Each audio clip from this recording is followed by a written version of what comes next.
Today I'm joined by Jack from the Trip Whip podcast. In this episode, Jack discusses his own personal journey and transformation through the healing power of psychedelics.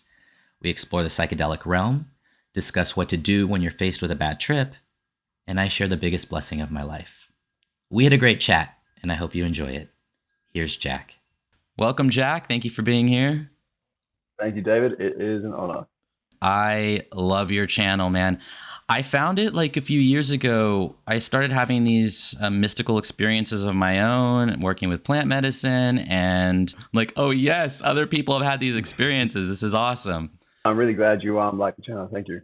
So what sparked your interest in psychedelics, and how have they impacted your life? I think for me, what sparked my interest was when I started, I wasn't in the best place, mentally. And so I think I was quite arrogant, and I wasn't listening to a lot of people who were telling me really positive things. And I was just kind of going down a very negative direction, I guess, in life. And then I had a psychedelic experience, which I didn't expect to have. I actually had some friends over, and I didn't really have a good circle of friends around me. And so one of them actually had synthetic weed. And they told me it was normal weed, like they just said it was normal stuff. And then they just gave me a massive amount of it. I tried it, and it gave me like a full-blown psychedelic experience. I had no idea who I am, had no idea what thoughts were, just like a complete kind of ego death, as they say. And when I came out of it, I just remember I wasn't angry, I wasn't upset, I was just completely shocked. I was like, I had no idea that humans could have that sort of experience. Like, that is just so beyond what I expected. But it wasn't a beautiful experience. It wasn't spiritual. It wasn't it didn't give me any interesting lessons. It was just really intense and very beyond what I thought was possible. So after that, I knew that there was something about this humbled me, and something about this showed me that there was more to reality than I expected. And so I wanted to try more psychedelics. And eventually, when I discovered LSD, it showed me all of my unhealthy habits, all my unhealthy patterns, kind of introduced beauty for the first time. And then I really just started to clean up my life. And that's really when I had a pivotal change in my life, was when I started taking things like LSD, magic mushrooms, DMT. And I didn't take them a lot, because I didn't my use of these substances was getting less and less, until the point where I basically felt like I kind of got the message from them. And I still love them. I still make lots of videos about them, but I haven't taken them for years. What was your turning point? When did you turn to psychedelics or to LSD for healing and for your depression or whatever you were going through? When did you realize? Because you said you realized with the synthetic weed that there was more to our reality. So is that kind of did it plant a seed and then open up that world for you? And you're like, okay, now I'm going to start exploring more. How did that unfold for you? Yeah, great question. I think for me, the synthetic weed planted the seed of there is more to this reality than I thought. And I don't think I was conscious of it, but I think on some level, I knew that because of the way I was looking at reality back then wasn't giving me any happiness. I think deep down I thought maybe there is something beyond the way I'm looking at life, and maybe there's a way I can look at life that's going to make me happier. And I think that's kind of why I was so driven to keep trying different substances. And LSD, I feel kind of brought that all to the surface. And when I started taking LSD, I didn't realize that it could, just so directly heal you, and just so directly show you the negative habits in your life, and just so clearly make it accessible to your conscious self, all of the ways that you are harming yourself. And so I took this substance, and it was just the deepest session with a therapist you could have in one day. And after that, that was the change, because I didn't know acid could do that at that point. So when I had that experience, it was yes, I do want to keep using these substances because I'm curious, but also now I also want to do a lot of self-work. And now I want to put myself into a path where I'm going to heal and become a better person. Yeah. You kind of stumbled on LSD yourself as well. That was also kind of accidental, or you just kind of playing with substances and you're like, oh shit, LSD is amazing. So it wasn't like you were seeking it out. It just kind of landed in your lap. Yeah, I mean, I'd heard a lot about it, obviously, and I was curious, but I hadn't heard really that it can be used to like treat depression and stuff like that. I'm not even sure if I was aware of the fact that I had depression back then, anyway. So, and yeah, I mean that it was probably something I was most curious about just because it was one of the most famous psychedelics. Um, and I guess using it to just surprise me because it was so different to what I expected. Yeah. Right. And how long would you say you were using LSD before you started to pivot, before you were like, oh, wow, I need to start making changes, or you started like seeing certain aspects of yourself that you could improve upon? How long was your transformation? I think, these days, because there's so much education around it, I think people don't have to go through so much trial and error anymore. Everybody knows like Yeah. psychedelic integration. They've heard that term. Back Hmm. then, I'd never heard psychedelic integration. So I thought having an experience on acid where you're seeing all these unhealthy patterns, that's the work. You're putting in the work by taking acid and seeing these patterns and what's Hmm. unhealthy. So I probably took acid a lot in the early days. And if I wasn't feeling, how I felt when I was on acid, my answer was, well, let's just get some more LSD. And, it wasn't, all right, well, how can I change the way I'm thinking then to think more like when I'm, on acid? How can I just basically be more positive? That took me a long time. And I think what kind of happened was I started to abuse LSD. And in that, I was just using it far more than I needed to. And I wasn't really doing the work that you have to in order to, integrate those lessons from LSD. And so I started to take more and more, and my journey became less about healing and more about exploring that mystical world. But the issue was I still hadn't done the healing. And I think eventually I just kind of went so deep with acid that well, ran through streets naked. That's a video that I've shared on my channel, and it kind of in the moment it was teaching me a lot, but the day after I was just filled with so much shame and I felt almost betrayed by acid.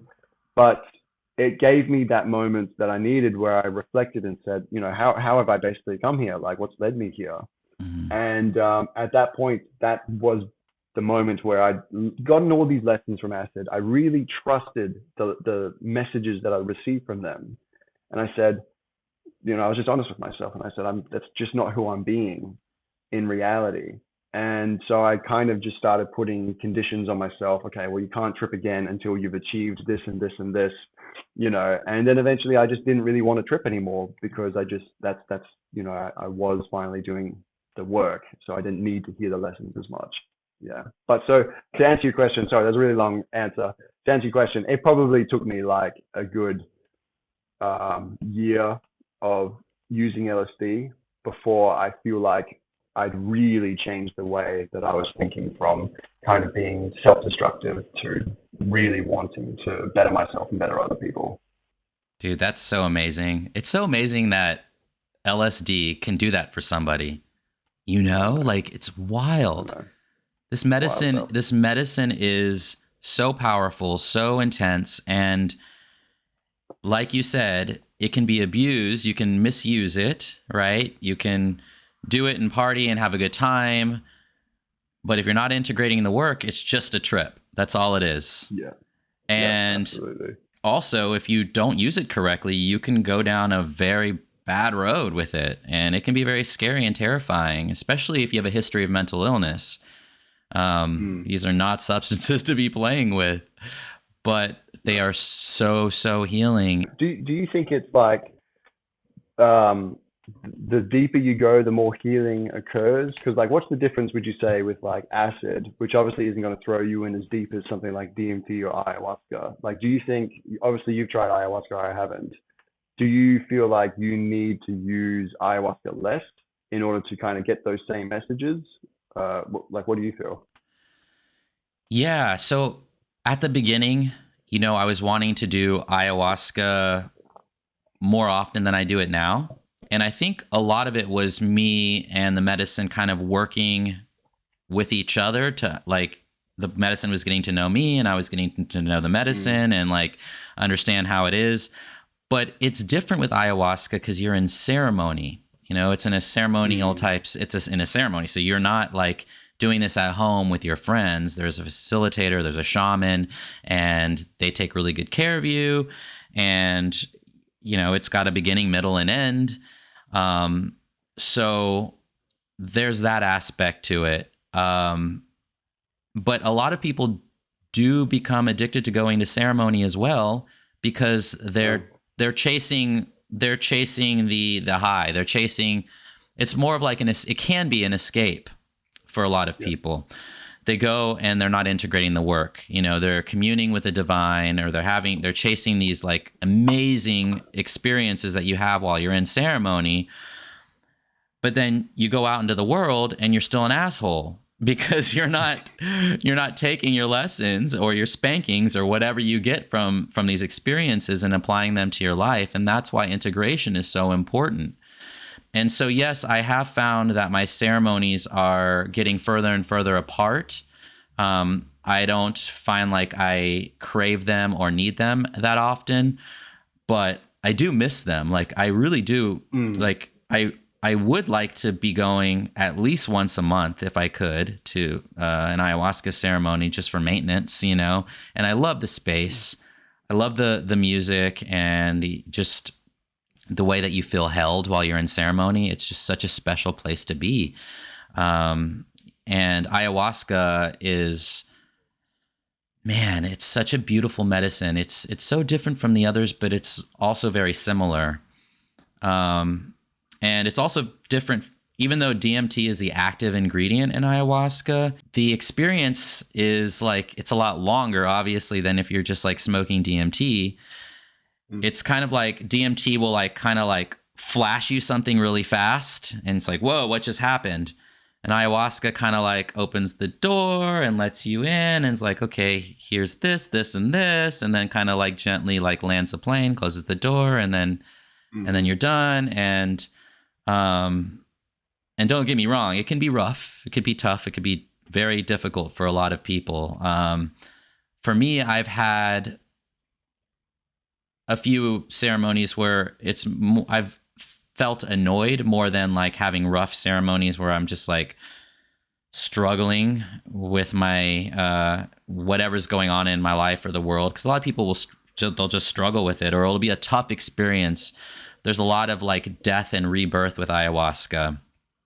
And for me, I guess I've been blessed that my experiences have been more gentle. And I welcome the light and the dark both because they're both teachers, right? So, a bad trip really isn't necessarily a bad trip if you integrate it afterwards. The darkness is just as much of a teacher as the light. And so my personal experiences with ayahuasca have been gentle. They've been beautiful. They feel like going home. It feels like this knowing, like this place that I've been to before, and I've had my own experiences with the divine, ancestors that have come through, and it feels like a family reunion, honestly. Like it feels, it's so magical. It really made me believe in magic. And I've always believed in something bigger, right? I've always had that. Like I was raised Catholic, so we were raised already to believe in something. It's just that we were so, being raised with any religion or any, faith, not to knock religion, but it's got its blinders on. It's like, this is the way and this is the only way. But these plant medicines, what they do is like they like open it wide open. It's like, oh my God, I get it. Like God is in everything and everyone, and I am God and you are God and we are God and this table is God. It's like, there is no separation from God. It's fucking amazing, dude. Like this is like, it makes you like realize that all of these religions and myths and stories that have been passed down, there's something to them. You know, there's something to them. And I'm just so grateful to have this awareness now. It's completely changed the way that I walk through the world.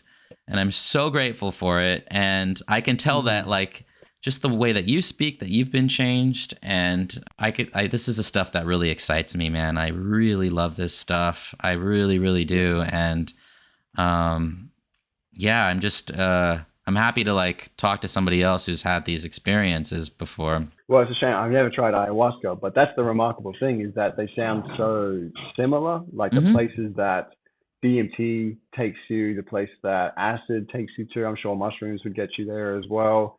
This feeling of like being reunited with your family, like it's so freaky, you know, like the feeling it's beautiful when you're there, and then you come out of it and you're like, that was so real, like realer Right. than real. And I think, you know, it's kind of hard to convey it um, with people. Like, it's hard for me when I'm sharing videos and stuff like that because I do want to kind of just be honest and be like, yeah, it's real. Like, you go there and you just don't doubt it and you don't question it. But you also know that if you haven't been there, how insane it's going to sound if you say that sort of stuff, you know? So Absolutely. it's a shame, but there is something there. Like, there, you can take all sorts of different substances but you're experiencing the same thing. And we're coming out saying the same stuff, you know. And, you know, I'm sure we're all raised in similar ways, but I mean, there's just, it's what that's kind of what shocked me the most when it came to these psychedelic experiences was just how real they felt. And then when I started sharing the videos, it surprised me just how many people were going to the same places. I thought, you know, when I first started, oh, I've gone through this experience. Somebody else has probably gone through a just as intense but completely different experience. I made a video about it, and all of a sudden, all the comments were like, "Yeah, I've been to that exact same place, had that exact same conversation with that exact same entity." You know, Yeah. it's terrifying. Whatever's happening, it's remarkable. Yeah. It really is. With some ayahuasca though, you said that obviously when you came out of that trip, because I shared your trip report on my TikTok, the one where you had that really beautiful experience. Oh, cool, cool, cool. Um, yeah, and then when you came out of it, obviously you had a very different perspective. But I actually wanted to ask, and I kind of ran out of time. I just had to make the video, but I wanted to ask you when you came out of the ayahuasca trip. Obviously, immediately you would have been looking at life very differently. You would feel like you're in touch with God or our God. And what was like that transition from that mentality into obviously, you know, coming back here and being human, being David again? Like, what was it like making that transition the first time? And did you find that you were permanently changed after that first trip, or did it take like some work? You know, you had to go through challenges and then like think to yourself, okay, how was I thinking when I was on ayahuasca? Like, kind of how did it happen for you? Yeah, so I had a couple of other experiences before this one, but this one was just so big for me. It was so like validating because it for me, this is what it felt like. It felt like I was outside here, like I live in West Hollywood, like I was on Sunset Boulevard and a UFO comes and it lands in the middle and little beings come out and they exchange information with me and then they go off, but I'm the only one that saw it, right? Right. Yeah. And it was that real and that profound because it literally it happened outside of my body and I saw it and I'm like, whoa, this stuff is like the stuff in the Bible, like the burning bush and like all this stuff. And I'm like, I when it was happening for me, I felt like I thought it was happening to everyone everywhere. I thought that like this was it. Like we were ascending. Like this is it. Like I'm gone. That we're all next level up. We're all just this is it. That's how big Yeah. it was. After I realized, okay, it was just me. Like I'm in a bathroom. I'm seeing all of this by myself. Like I just saw God. I just experienced God, and I'm like trying to process this in my mind. Like this is big. I was so happy. I felt so light. Like everything was just like, oh my God. Okay, life is still out there. Problems are still out there. The world is still struggling. My loved ones are still struggling, like whatever. But I know that it's all just, it's all just temporary. Whatever we're going through in these, like in this human form, is just temporary for a reason, right? Whatever that is. And we can all guess and make, educated guesses based on what our experiences are, what that reason is. But for me, having this experience and coming back into this world, it was the biggest gift I could have been given, because it validated everything that I had believed. And it allows me to this day to draw from that experience, no matter what's going on, what challenges I'm up against, what I'm faced with, losing loved ones. I know that that was real. And so it's like it's become my anchor to go back to that. So anytime anything comes up in my life, I go back to that experience and I'm like, oh yeah, this thing that blew me wide open, where I was like vibrating and shaking with like ecstasy and feeling this in my heart and like knowing that everything and everyone forever is okay. Carrying that with me in my day-to-day has been the biggest blessing of my life. And I call that in every single morning. I have an altar. I have like a dedicated space now that I think is very important. I think we all like should have something. I call it an altar, whatever it is. Some people are weirded out by that word. Just a special space where you can quiet your mind, connect with your higher self, connect with God, whatever that is to you. And I call in that light every single day before I start my day to be with me, and it sets the tone for the rest of my day. So it's taken me this long, it happened in 2018, to integrate this experience, to be able to share and talk about it publicly, because like you said, like if you haven't had these experiences and you start to tell people that you saw God, they're going to be like, get the fuck out of here. What are you talking about? You're fucking crazy, Yeah. But I think by now, like my loved ones and my close friends and family who I've shared it with, and they know me, and they know I'm not crazy. Or maybe I don't know. But yeah, dude, it's been such a journey. It's been such a beautiful journey, and I'm just so grateful to have had that experience to propel me forward and to make life a little bit, less or more tolerable and like a lot easier to go through, because it's hard. Life's not easy. It's definitely got its challenges, and I'm still faced with challenges. Of course, like it's always going to throw stuff at you. The unexpected is going to always come your way, regardless, whether you're a good person or a bad person. Like shit's going to happen in your life. But that's why these experiences, when you have them, are so important, because you can draw upon them in those moments and be like, okay, I am more than my body. I am more than my experiences. I am more than my words. I am more than my emotions. I am bigger than this. And just take a breath and like just press that reset button. Just be like, okay, everything's going to be okay. Everything is temporary. The good and the bad, all temporary. Yeah. And even then that can be a challenge, because I think everybody has a different way of integrating that message from psychedelics, because it's like it's an extreme feeling, and so it can have like an extreme effect. And I think some people, the danger of that is you can kind of justify doing what you like most people would say is healthy, or like challenging yourself in healthy ways. You can avoid doing all of that by just being like, everything's okay, like nothing really matters anyway. And so there are dangers with it as well, I think. For sure. Spiritual bypass. Yeah, spiritual bypass. And even the other side of that is like sometimes you might bite off more than you can chew, and it's like, okay, well, like maybe you give yourself a greater challenge than you initially well, you challenge yourself beyond what you're actually kind of capable of, or like in at least more than you wanted to. You start going down like a really dedicated spiritual path. Maybe you sell your house, you just kind of like, I've seen people have spiritual experiences. I know one person in particular, he had a spiritual experience on DMT, and he owned this business that he kind of thought was shallow, and so he just sold it off. He just kind of really just like sold everything, said, I'm going to go and pursue the spiritual life. And then a year later, 2 years later, whatever it was, he was in a very dark place. Like he was in an extremely dark place because he just bit off more than he could chew.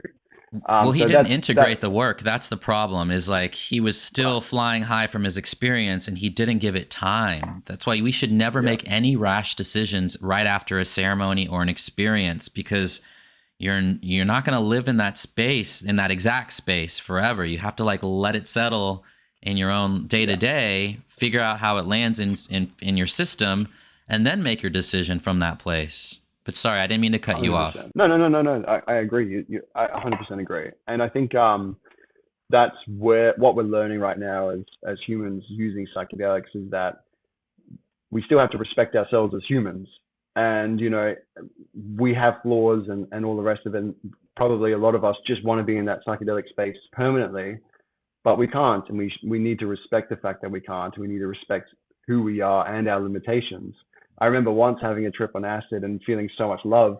I was with my ex-girlfriend and I was like, you know what? Like, I'm so like free right now. I think we could do an open relationship. Like, I wouldn't mind. I want you to be free. I want you to be happy. And then like the day after I was like, yeah, I can't do that. You know what I mean? Like it at least it opened my mind to that sort of way of lifestyle, that sort of lifestyle. But at the same time, I knew that's just not something I'd be capable of handling. And that's, for me, that's been a big lesson. You know, there have been things that I've done because I thought maybe that I was going to, I don't know, I thought that maybe, you know, that you can integrate that outlook of psychedelics a little bit more easily. And so I've kind of put myself, you know, in the way of challenges. And then it's been a humbling experience. But ultimately, what it really changed for me was that it made me a positive person. It stopped me from being a negative person, a pessimist, to an optimist. And I think that it doesn't matter what challenges I face in the end of the day. Like, it really doesn't matter. I'm always kind of happy. And I trust myself that everything is ultimately okay. And that's the beautiful thing, is that when you trust these experiences, it is just like you know, having a religious moment. Meeting God, being told a lesson, and then you go through your hardships and you're like, but in the end of the day, I know what I was told was true. And it just makes everything so much lighter and so much easier to walk through, for sure. Dude, amen, man. That's so true. I'm so grateful for these medicines. I'm so grateful. Did psychedelics have any negative impact on you while you were using them consistently? See, here's the thing. It's like I could, in like hindsight, I could be like, oh yeah, like I wasn't using them the right way, and so, you know, it did this and did that, but it kind of led me to where I am right now.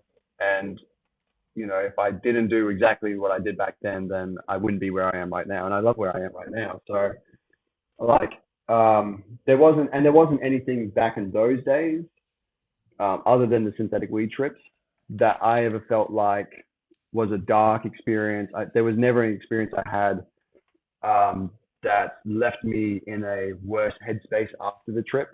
I would say the closest one to that would be when I did run through the streets naked, sort of thing. But even then, like, the message that I was receiving during that was so beautiful.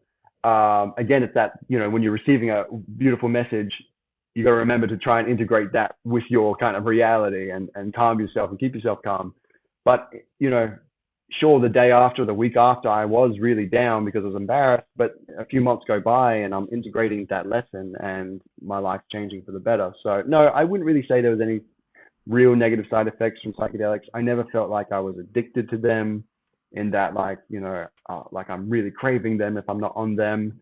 I would just say that I probably didn't realize I was using them as an escape in the beginning because I didn't know much about psychedelic integration. Other than that, I wouldn't say there was any really negative side effects or anything. Now that I'm doing the TikTok stuff, I try to find videos or like other people's trip reports to share.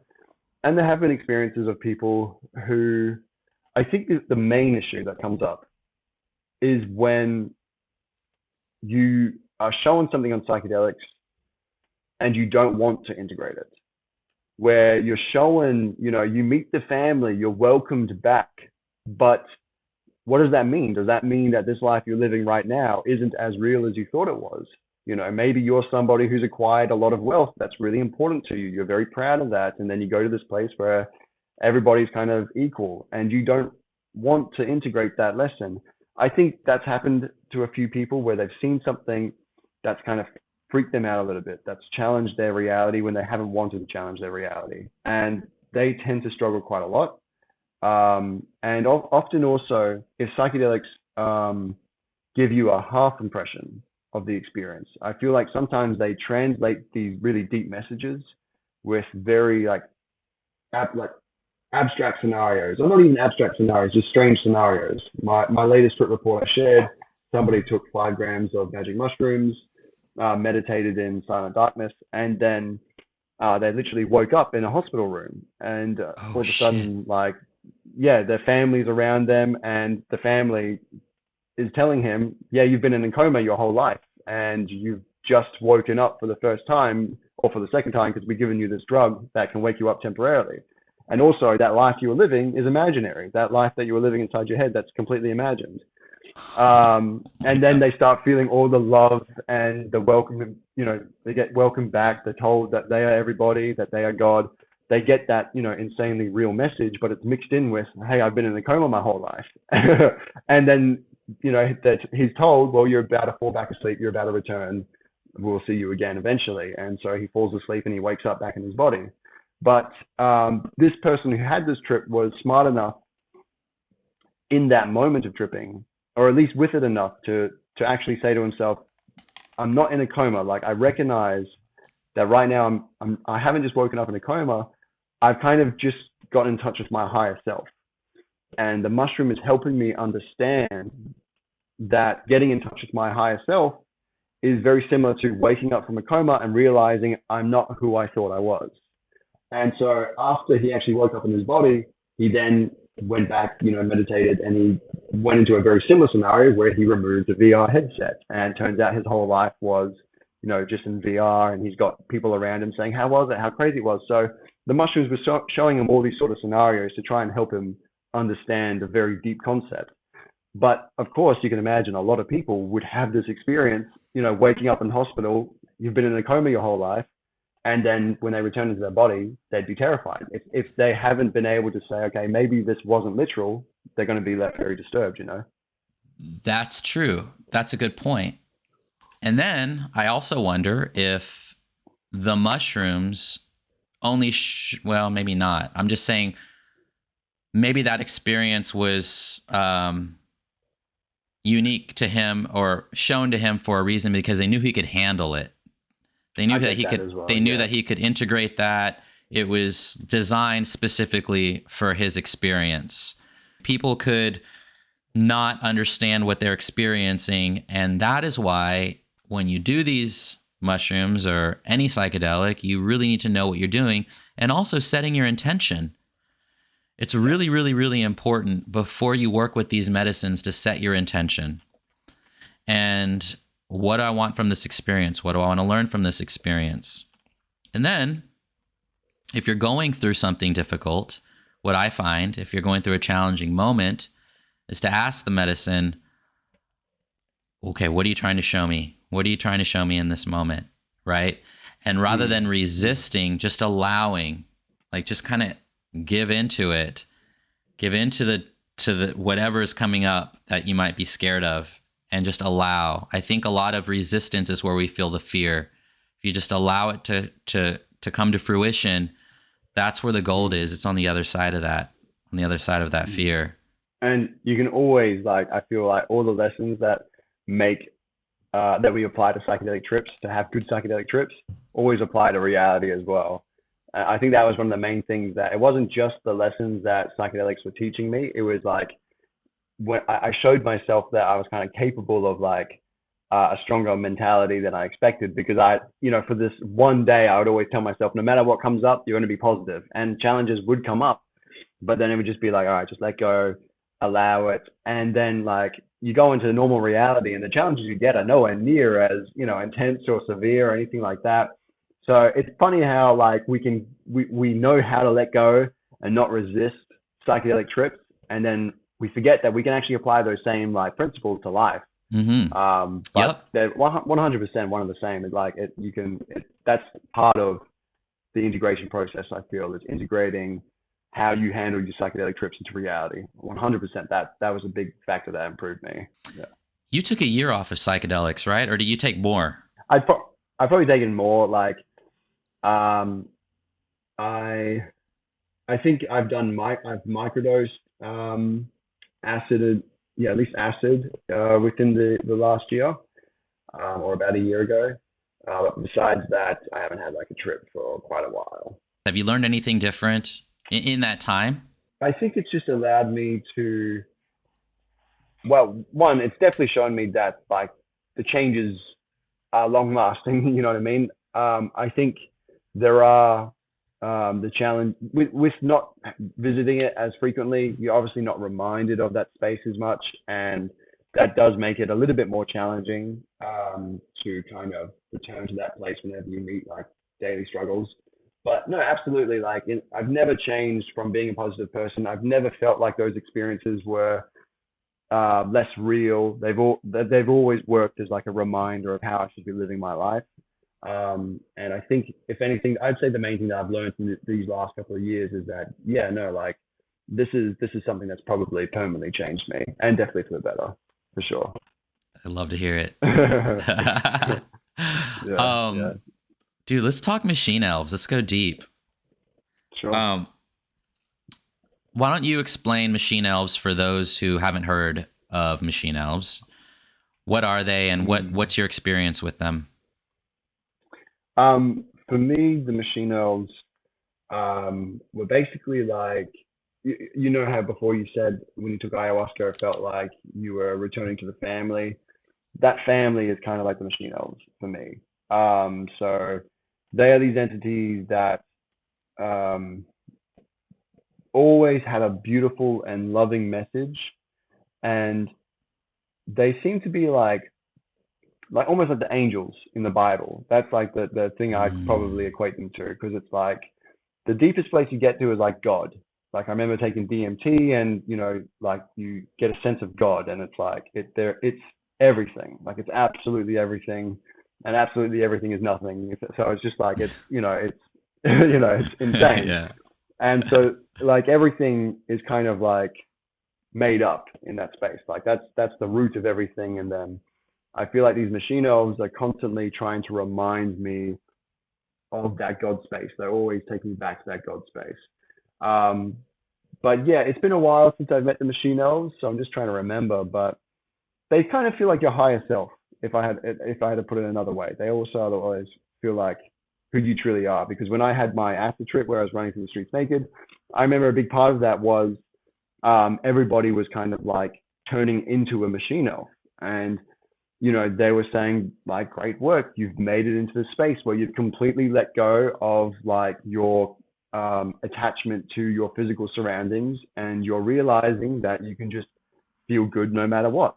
So you're doing this thing that you would otherwise be most embarrassed to do, and you're feeling amazing. Hmm. And it's like, and everybody was coming up and congratulating me, saying this. And I started to like let go of who I was. I started to remember, oh, I'm one of you.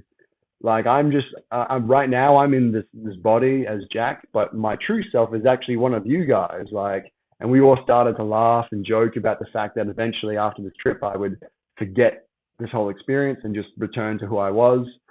And yeah, like that's basically the machine elves. They're very freaky though. Like they can do, like I remember in that trip specifically, they told me when I went back inside the house that I would turn into white light, and that it'd be like the most intense experience of my life. And I got really nervous. So I was like, oh gosh, like I'm not sure if I'm ready. Can I bring my friends with me? And I asked for like a specific friend to be seated next to me, and they're like, "Yep, sure, you can bring him. When you go back inside, sit on the couch. We'll turn you into white light." And I was like, I remember after that, I didn't go back inside, and an ambulance was called, so I never sat on the couch, and I never turned into white light. So I was really like, okay, I really was kind of losing my mind there, because they told me that that would happen, and it didn't happen. And then 2 weeks later, I smoked DMT on the couch next to my friend who I'd asked for. And sure enough, they come right back and they're like, all right, let's take you to the white light. and turned me into the white light. Had that whole experience. And then when I came out of it, I was actually back in my body during the acid trip. So I really like messed up my time perception and everything. It was an insane connection. But yeah. Hold on. I want to go back to the white light thing, because this white light is, I mean, that's what I saw in my experience, was a white light, and it was everything. And I want to know what your experience with the white light was. As they said, it was like the most insane thing ever. As you know, it's just so beautiful as well. And it is just like, it's a wonderful, like, it's absolute peace. That's how I found. It was like they took me there. I can't exactly remember the transition from me meeting the entities to me becoming white light, but I have the faintest memory of becoming one of the machine elves as well, entering a very weird space, and then we all kind of decided together, all right, we'll let go and let's just stop existing, and we all just let go. And I had the sense then that what we were is like God imagining things into existence. Like we were just his imagination, and he just decided to just stop thinking about us, just to let go of that focus. And as he did so, or as it did so, or whatever, we just stopped existing. And I remember becoming this white light.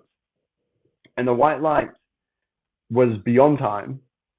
So, I was this white light forever. Like literally, I just remember being in this state for like hundreds of billions of trillions of years. Like it's longer than that. It's literally forever. Like you're literally experiencing forever. But it's totally okay. Like you're not just sitting there like, oh my God, like I'm trapped here. It's like it was. I think it felt like I'd merged with everything ever. And once you merge with everything ever, you're not any particular thing. So you're also nothing. And you're just kind of just complete peace. That's all it was. And then, I was there forever, and then eventually just came back into the memory. But yeah, that was my experience with the white light. Is it similar for yourself? Everything was okay. My heart was wide open. I felt this unconditional love, like literally wash over every cell of my body. I felt as light as a feather. I was crying and laughing at the same time. It was like this, like beautiful, cathartic, just letting go of everything that I had been holding on to that we think is so, and it's real to us in this world, right? Whatever we're going through is very real. But in that space, in the light, God, whatever you call it, it was nothing. And nothing. And all that there was love. And I guess that's the best word, as close to I can get, is unconditional love. And it was beautiful. I mean, to say the least, it was beautiful. And it was like this, like the veil was lifted. I was there. I was one with God and everything in that moment. And then the light started to like gently, slowly come down. Because at first, after a while, my physical body couldn't hold it anymore. I was seeing this with my eyes, and it had a sound too. It was like a wind, like a shh. And it was like this like orb in front of me, like pulsating. And I was laughing and shaking and vibrating, and the ecstasy was just too much, and my body was just like, I can't do this anymore. And as soon as that happened, the light just started to gently recede and then back into a little candle flame. And I just collapsed after that into my lap, and just such deep gratitude for having been shown that. And I mean, it's It's a blessing. It's so powerful. It's so powerful. And that's why I think these conversations are important. I think this is why, sharing our story is very important, because holding it in isn't serving anybody. Yeah, and at least I think it's got a long way to go before we all like collectively using psychedelics in a way that like where we can kind of almost like explore it as we would our own world. You know what I mean? And it's almost, I think it'll be a while, but eventually we'll get probably to the point where we can be like, okay, let's, I want to have this sort of conversation with these entities, or like I want to be able to let go and, get in touch with this space. But at least right now it's getting legalized for medical treatments. And I think there's going to be so many people who have no idea what psychedelics are capable of. And they're going to have this like little mushroom experience, and it's just going to revolutionize them. Absolutely. Like, hopefully, if people do watch these videos and they are kind of on the fence about it, because I know there are a lot of people who are still, hopefully they can realize that it does kind of go at your pace. And there are those experiences that, people do get a little bit humbled, they do get a little bit scared, and there are bad trips. They do happen. But as you said yourself, like a bad trip is just, it's kind of something, it's a lesson It's a that lesson. you are, yeah, it's a lesson. And it's a lesson that maybe you're finding difficult to learn and difficult to accept. And that's what makes it a bad trip. There are sometimes bad trips are just like they can be very frightening. And that's why I would say also, if you have the ability to meditation is such a great accompaniment with psychedelic use, because like the ability to detach and let go, I've always found that as one of the most useful tools whenever I was doing psychedelic exploration, because sometimes you do just get to that place that's just a little bit more intense than you're expecting. And really there's not much you can do. Like, if you're going to have to face it one way or another. So the best thing you can do is just say, I let go, I surrender, detach, and just watch. And for me, that's pretty much always worked. So that stopped me, I think, from having like a lot of bad trips. So this is what I would actually also recommend for people who are experiencing a really difficult time with psychedelics. When you're on your trip, on your journey, and you hit that point where it's like, oh, I can't handle this anymore, find a guided meditation beforehand that's easy to That's a good access, idea. and just know that I'm going to go and I'm going to hit play when it gets to that point, and close your eyes, take a breath, and just trust and just let go. Yeah. That's helped me every single time. Yeah, meditation is really Yeah. good. And a guided one when you're in that space is really helpful. Yeah. So what sort of guided meditation are you using?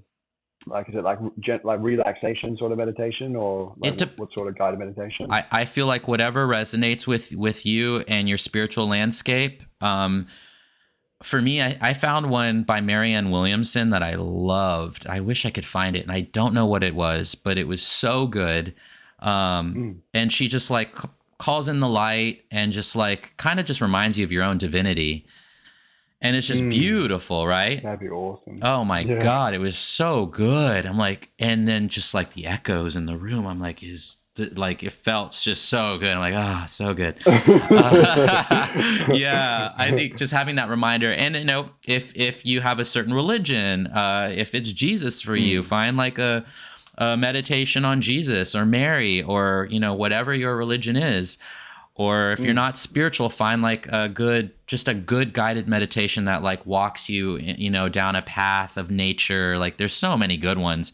Insight yeah. Meditation, that app is a good one. There's just so many like meditations on YouTube that you can have available. Mm. But you're right; those are a really good way to come down if you're having a really tough time. Yeah, it's a great way to stay positive. Practicing the meditation, of course, when you're sober as well, is a great way to then help you integrate it into this reality. But also, I found that if you're a little bit frightened to like have like a higher dose of a psychedelic, because you just don't know how you're going to react to it, you don't know if you're going to find it really frightening. I found it was better to actually have like psychedelic meditation, where you take a low dose. And then what I personally did, I can't say I'd recommend this because it's still a little bit maybe more intense than some people would like, but just the way I was using it back then, what I would do is I would take let's say like a single tab of acid, and then I would, once I felt it in my system, I would smoke some weed, and then I would just meditate. And the sort of meditation I was doing would be where you like, I would try to not attach to any thought and not itch or not move or anything. It was actually like astral projection sort of techniques. And then that would help me get to a really like deep place, really like psychedelic headspace. And so, you know, you could start meeting entities and all sorts of stuff. And I'm only on like a single tab of acid. And so I'd start visiting the places that I used to go to when I was taking much higher doses.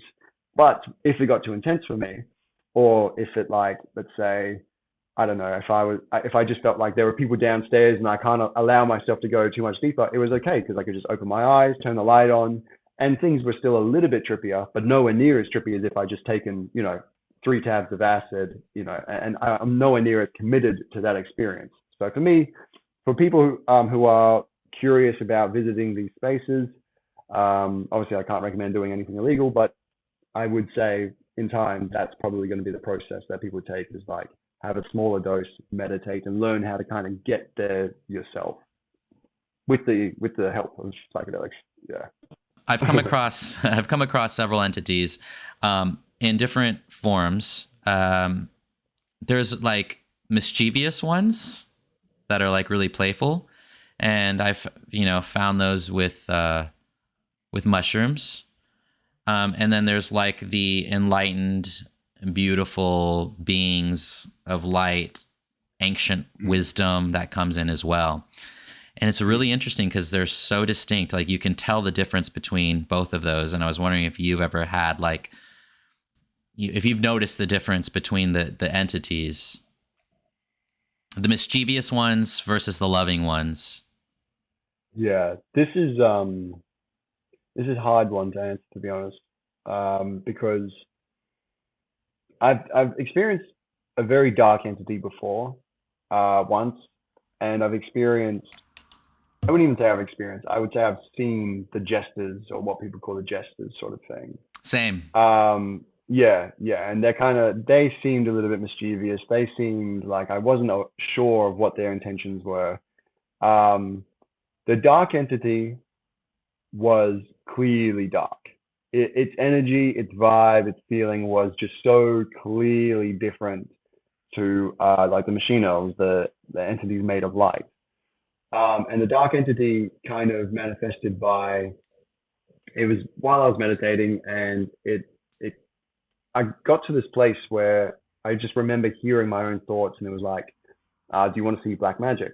And I said, yeah, sure. Like I was just in this really deep space. I wasn't thinking, I didn't really feel like me. And I was just being asked by this voice, do you want to see black magic? I just said, yes. I'm taken to this red room. I see this like really intense, like black square appear before me. And next thing the voice is like, now that you've seen that, you can never go to heaven. Like that was the price of seeing black magic. And at first I was really like, oh my God, like what have I done? You know, and terrified. And then just kind of clicked. I was like, man, this is not what my trips are normally telling me. This is not like the same lesson that I've learned from other psychedelics. This feels like something trying to give me a bad trip. And as soon as I realized that, I kind of saw this very dark thing come before me, and it just was doing whatever it could to make me afraid. And so I got the sense it's like, you know, the whole thing with vampires is you need to invite them into your house. That was kind of like the dark spirit, is I needed to give it fear for it to sort of have power. So for me, I felt like dark entities that you encounter, you could probably tell because they're going to be trying to make you afraid, whereas the light beings are just trying to make you full of, love and all the rest of it. But the jesters, I have no idea, to be honest, like what they are, what they want. Like, I have no idea. They're mischievous little guys, those little jesters, man. They're just so weird and playful, but also a little bit dark, but a little bit playful. But I don't understand them. But the dark entities, you know, whenever I'm up against them, because every now and then, like, I don't think I've ever they don't come into ceremony space. I think they really do a good job in the ceremony space by protecting it. But like if I'm at Right. home sometimes, even if I'm just like smoking weed sometimes and I get a little too high, I'll Mm. experience the darkness, and Yeah. they'll come in, and but they can't mess with you. Like they can only mess with your Mm. mind, and like you're right, they feed off of fear. So Yeah. I just stopped like giving into the fear.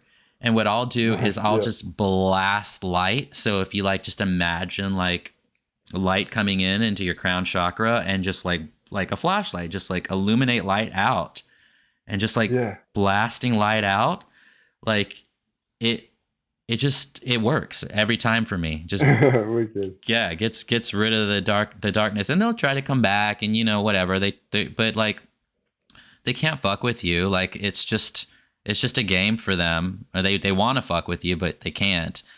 Yeah. Because like really, like our souls are you can't mess with our souls. Like they're indestructible. They live in eternity forever and ever.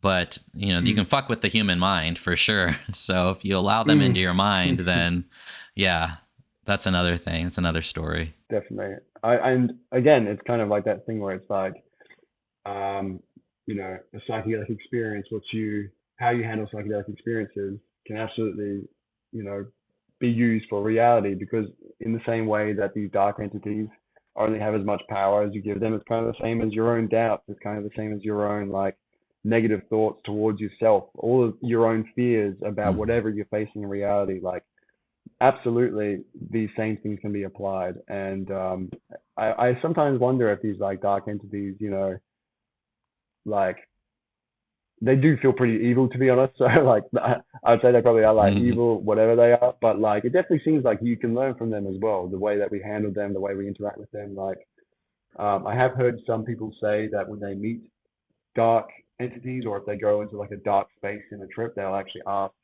"What can I learn from you? Like, what can I, Mhm. what am I? Why am I here? What can I learn from this space?" And I'm sure that would work. That's what I ask when I'm having a hard trip, with ayahuasca or whatever it is. Yeah, what are you trying to show me? Ask the medicine. What are you trying to show Mm, me? What is the lesson in this moment right now? What is the lesson in this mm, moment? Um, yeah, and I guess also just trying to decipher whether it's a separate entity or if it's your own consciousness.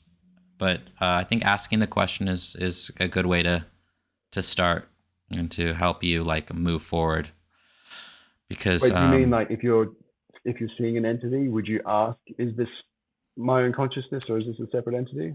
like if it's my own baggage, right? Or if it's my own fears and insecurities or whatever might be coming into the ceremony, that's my own shit. Then I will ask the medicine, okay, what is the lesson here? What are you trying to show me, right? If it's an entity, if it's something else, like a dark force or something that I feel like is just trying Mm, to come in and fuck with me, then I'll just blast that with light, because I don't think right. they have Yeah. anything to Yeah. show you or teach you. That's my own personal Yeah. experience. But your own stuff can come up, right? Your own baggage and whatever you're holding on to, your own fears can come up in a ceremony or on an acid or a mushroom trip, and they can be scary. They can be terrifying and overwhelming. But it's good to like hold on to them and just ask them, okay, what are you showing me right now? What is the lesson in this moment? I think that's really important. Yes. What is God to you?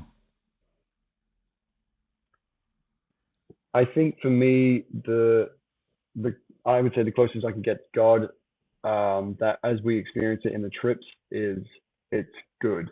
It's everything that's good. Um, I feel like it's truth.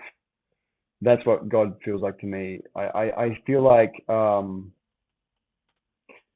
completely connect to God is to completely connect to truth. It's to not be overly attached to anything that can't serve you in a positive way.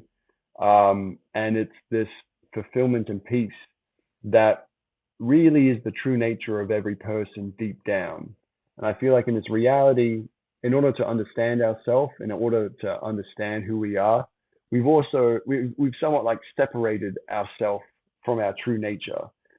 And so it's kind of like we've we've cast ourselves into the world of illusion or something like that. And a lot of us are kind of still working our way through it, or most of us, where we do get attached to this outside world. And often I think, of like religious stories, Buddhism has plenty of it, even the Bible. What is it? Who is it who is asked to sacrifice his son? I don't know, but I know who you're talking about. Yeah, so it's like I think of things like that where it's like he's completely connected to God to the point where he's capable of like sacrificing the thing that most of us would be attached to the most in this world, our own child, but he's willing to sacrifice it for his connection with God. For me, it's kind of like symbolic of like absolute connection with God is absolute detachment from reality, or at least it's like it's like you're not dependent on anything. So I guess for me, God would be complete peace, complete independence, complete good, complete truth. Yeah, that's the best I could explain it. Is there anything else that you'd like to share before we go for the night? I don't think so. I think I would just say, if you are watching the video, you are curious about psychedelic use and like how psychedelics will affect you if you may be nervous, like that it's going to put you on a completely different path. I would say psychedelics, the main thing that they do for you is they help you realize who you really are. And it's always, I feel, more beautiful to be more connected with your true self. So certainly, if you've got the opportunity to legally try psychedelics and you want to give it a go, I'd recommend trying it out. Where can people find you? Yeah, so my main thing is TikTok at TripWhip, just one word. But I'm also on YouTube a little bit, and then I also have an Instagram which I upload to occasionally as well. But yeah, all of those TripWhip. I think on Instagram I've got 2 P's on the trip and the whip though. Thank you so much for stopping by. I really appreciate it, man. I really appreciate the conversation. Yeah, thank you so much, David. It was really an honor to chat with you. Thank you very much, man. Absolutely. All right, bud. Well, take care. We'll talk soon. You too. All right.